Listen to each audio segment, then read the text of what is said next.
शिवाजीनगरी आपल्या यूट्यूब चॅनलमध्ये स्वागत आहे। आजचा अत्यंत महत्त्वाचा विषय की शेळी पालन करता शेळी कशा पद्धतीने निवडायची बघा। तर माझ्यासोबत आहेत आमचे मित्र एक शेळी पालक अंकुश देवपते। तर ही शेळी केव्हा घेतलेली आहे तुम्ही विकत? हिला एक 8 वर्ष झालं। 8 वर्ष झालं। तर 8 वर्षामध्ये हिचे किती झाले तिचे वेत? 8 वर्षात एक तरीचे झाले असतील 10-12 येतं। 12 येतं। मग मला एक म्हणायचं की ही शेळी विकत तुम्ही स्वतः विकत घेतलेली आहे का कोणाकडून घरचीच होती? यापुढे एक पाट उसाला होता, एक पाट घेतली होती 6,000 ला। हां हां। तरी किती किती महिन्याची होती? ही एक 8-9 महिन्याची होती घेताना। बघा शेळी पालन करणारे माझे आणि हिने जे पहिल्यानंच 3 पिले दिली पहिल्यांदा स्टार्टिंगला। प्रत्येक येताना 3 आहे, तर आता 2-3 येतं झालं 4-4 देते। बघा अत्यंत महत्त्वाचा हा विषय की मी मुद्दाम जाणून बुजून आज हा विषय का घेतला की माझ्या शेळी पालन करणं नवीन जे उद्योजक म्हणून उभारी घेणारे माझे जे मित्र आहेत किंवा शेतकरी बांधव आहेत त्यांनी कशा पद्धतीची शेळी असावी की जेणेकरून ही अत्यंत उत्कृष्ट जी शेळीचं वंश म्हणून आपण ओळखतो त्यातली ही एक शेळी आहे। हिचा बांधा तुम्ही पाहू शकता कशा पद्धतीचा पूर्ण हिचा शरीर बांधा तुम्हाला दाखवतो मी। तिचे 4 पिल्ली आहेत। तर तुम्ही या शेळीला तरी पिली शेळी गाभण असताना काही खुराक देतात का? तिला खुराक मिरा काही नाही असं। हां, खुराक देत नाहीत? खुराक नाही, फक्त पिलेला चारता गोवा सोयाबीन हां, नाही तर। अच्छा। शेळींची जर आजारी असताना काही काळजी घेतो का नाही? तिला आतापर्यंत काही आजारीच नाही। एखादी गाभण असताना लस-मीस घेऊ शकता 1-2 कवा। अच्छा। आणि गाभण काळामध्ये विशेषतः कोणती काळजी घेतली पाहिजे का नाही? तिला उन्हात जरा उन्हाचा काळजी घ्यावा। उष्माघातापासून जो धोका असतो त्याची काळजी म्हणजे त्यामुळे काय होऊ शकते? ती अशी गाप टाकून देते। गाभ टाकून घेते। तर ही शेळी 8 वर्षापासून घेतलेली आहे बघा मित्रांनो। तुम्ही लक्षात असू द्या की ही कशासाठी म्हणतो की अत्यंत उत्कृष्ट असा हे वंश म्हणून आपण याकडे पाहू शकता। आणि ही जी माझी नवीन शेळी पालक जे म्हणतो शेळी पालक जे आहेत त्यांना जर शेळी पालनामध्ये अनुभव नसेल तर अशा शेळ्यांची नोंद ठेवायची। नोंद ठेवल्यामुळे काय होते की हिच्यापासून जी जी झालेली तुम्हाला राजस्थानी जात आहे। नाही ही उस्मानाबादी आहे, दिसतं असं नाही करा उस्मानाबादी आहे। लांब हिचे 4 पिल्ले आहे तुम्हाला दिसतात की हे 4 पिल्ले जे आहेत ह्याच्यामध्ये 2 कसे? पाटी 2 बकरे। 2 पाटी आणि 2 बकरे। अच्छा। तर तुम्हाला बघा ह्या माध्यमातून सांगू इच्छितो की ही 4 जी पिल्ले आहेत ही 4 पिल्ले म्हणजे भविष्यात तुमचे देणारे एक उत्पन्नाचे एक द्वार आहे। का द्वार म्हणतो माहिती आहे का?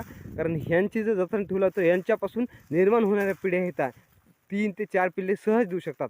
यांनी म्हणले की सुरुवातीलाच ही गाभण असताना किती 3 पिल्ले दिली होती म्हणे। म्हणजे बघा लक्षात घ्या की एक शेळी जर 3 पिल्ले देत असेल तर तुमचे उद्योग जे शेळी पालनाचा उद्योग आहे भरभराटीत जाण्याला वेळ लागणार नाही। आणि त्याचबरोबर सांगायचं म्हणजे की महत्त्वाचं या माध्यमातून की जी नोंदवही आहे नोंदवहीमध्ये अशा शेळ्यांची निश्चित तुम्ही नोंद ठेवली पाहिजे। नोंद ठेवल्यामुळे काय होते की कोणती शेळी आपली अशी आहे की जेणेकरून 3 ते 4 पिल्लांना जन्म देते आणि ती जन्म दिल्यामुळे या शेळीच्या आपल्या भविष्यातील जे उत्पन्नाचे द्वार तुम्हाला म्हटलेलं आहे किंवा गेट म्हटलेलं आहे ते आपल्याला निश्चितच आपल्याला एक नवीन उंच आपली जी भरारी आहे ती घेण्यासाठी आपल्याला मदत करू शकते।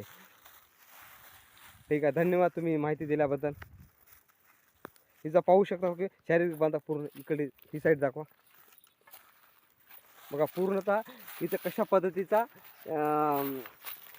सडांचा पूर्ण तिचा आकार आहे आपण पाहू शकतात। एकंदरीत हे दूध किती देऊ शकते काही? दूध 1.5 लिटर देते। 1.5 लिटर। हिला आता 4 पिल्ले असल्यामुळे दुधाची पूर्णतः कमतरता काय भासते का नाही का पूर्ण होते? म्हणजे जरा खुराक द्यावा लागते। खुराक द्यावं लागते। त्याला खुराक किती महिने देतो? आता 4 पिल्ले आहेत आणि एक शेळी आहे कारण त्याच्यामुळे संख्या वाढली ना दुधाचं प्रमाण कमी होऊ शकते। मग किती म्हणजे केव्हा सुरू करता म्हणजे की जेणेकरून शेळी वेल्यानंतर येली की चालू करता 1-2-3 महिने मागून पिले खाला सुरू झाले की बंद करता। म्हणजे 3 महिन्यानंतर येल्यानंतर 3 महिन्याला सुरू करता तोपर्यंत दूध पुरं होते? तर पुढे 2-3 महिने सुरू होते। ठीक आहे, धन्यवाद माहिती दिल्याबद्दल। व अशा पद्धतीचे महत्त्वाचा ह्यासाठीच मी दिला होता हा व्हिडिओ केलेला आहे की तुम्हाला माहिती मिळाली पाहिजे की शेळी पालन करता आपण शेळी कशा पद्धतीची निवडायची आणि निवड करत असताना त्याचा पूर्णतः डोळे कशा पद्धतीचे असले पाहिजे कारण डोळ्यांना त्याच्याचबरोबर नाकपुड्या कशा असल्या हो का एक महत्त्वाचा एक मी तुम्हाला जर तोंड वरी करा, अत्यंत महत्त्वाचा की तुम्ही शेळी घेत असताना त्याच्या नागपुड्या ओलसर असल्या पाहिजे. हे एक अत्यंत महत्त्वाचा मुद्दा आहे. नागपुडी दाखव, हा ओली असली पाहिजे म्हणे. बघा दिसते का इथं ओली आहे. ही एक अत्यंत महत्त्वाचा मुद्दा आहे. आणि त्याचबरोबर ती लांब असली पाहिजे. हे पहा दातं पण दाखवतात. आणि त्याचबरोबर तिचे सड पण पूर्णतः दोन्ही सारखी असली पाहिजे. सारखीच आहे, तुम्हाला व्हिडिओच्या माध्यमातून मी दाखवलेले. किती पण छान आहे चार असून. हां तिथे किती चार असून किती चांगले. बघा पाहू, खरंच आमचे मित्र म्हणतात की 4 पिल्ले देऊन सुद्धा किती चांगल्या उत्कृष्ट पद्धतीने त्यांचे एक शरीर रचना आहे. आणि खरंच त्यांचं चांगल्या पद्धतीने ही दिसते, त्यांची शरीराची चरबी पण दिसते, तुम्ही पाहू शकतात. बघा चारी जर पिल्ले पाहिले तर चारींची रचना सारखीच आहे. चारींची शरीर बांधा सारखाच आहे. 2 नर आणि 2 मांदे, म्हणजे जे आपण त्याला बोकड आणि पाट म्हणतो ती आहेत. धन्यवाद. इथेच आपण